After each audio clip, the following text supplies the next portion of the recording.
Beralih ke Kementerian Keuangan, sudah hadir di sini Direktur Sistem Manajemen Investasi, Direktorat Jenderal Perbendaharaan Kemenq, Bapak Saiful Islam.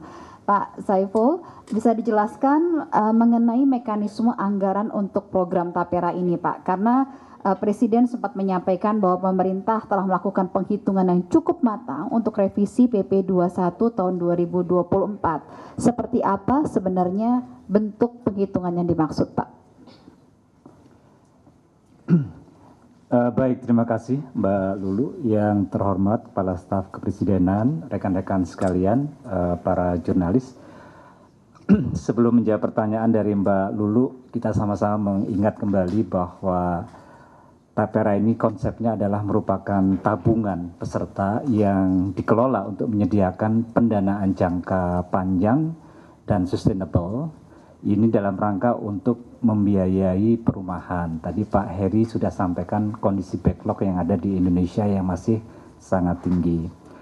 Dan pembiayaan untuk sektor perumahan ini ditujukan untuk memenuhi kebutuhan rumah yang layak dan terjangkau bagi rakyat.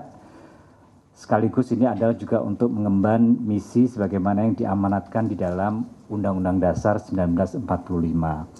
Jadi ini adalah landasan kenapa kemudian program ini didesain, dipikirkan, dan terus disempurnakan tentunya. Nah, terkait dengan pertanyaan yang disampaikan oleh Mbak Lulu tadi, terkait dengan sumber dana yang dikelola oleh BP Tapera. Rekan-rekan media sekalian, bahwa semenjak BP Tapera didirikan dengan Undang-Undang Nomor 4 Tahun 2016,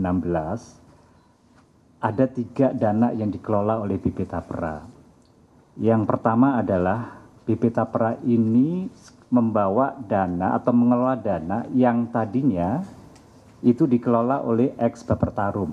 Jadi ini adalah suatu lembaga sui generis yang juga mengelola dana potongan untuk kebutuhan rumah bagi ASN sipil, ya, yang kemudian pada saat lahirnya undang-undang ini kemudian dialihkan ke dalam BP Tapera.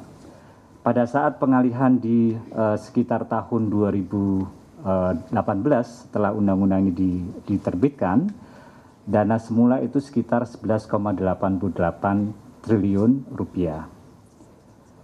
Yang kedua adalah pada saat BP Tapera dibentuk, ada juga alokasi dana modal awal, ini semacam modal kerja bagi BP Tapera untuk bekerja, dan 2,5 triliun itu sumbernya adalah dari APBN 2018, di mana mandatnya adalah hasil pengelolaannya itu digunakan untuk pemenuhan biaya operasional dan investasi dari BP Tapera.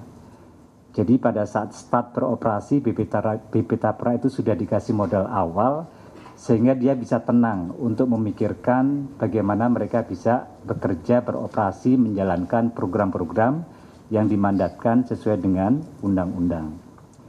Nah, yang ketiga, dana yang dikelola oleh BP Tapera ini yang berulang-ulang juga disampaikan oleh Pak Heru tadi, adalah apa yang disebut dengan dana fasilitas likuiditas pembiayaan perumahan.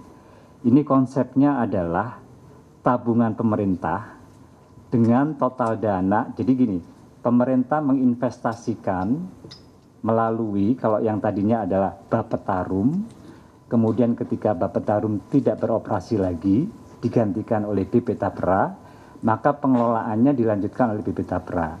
Dan dari tahun 2010 sampai dengan tahun 2023 terakhir kemarin, dana yang dikelola dengan skema fasilitas likuiditas pembiayaan perumahan ini sampai dengan 2024 kuartal pertama maksud saya itu sekitar 105,2 triliun.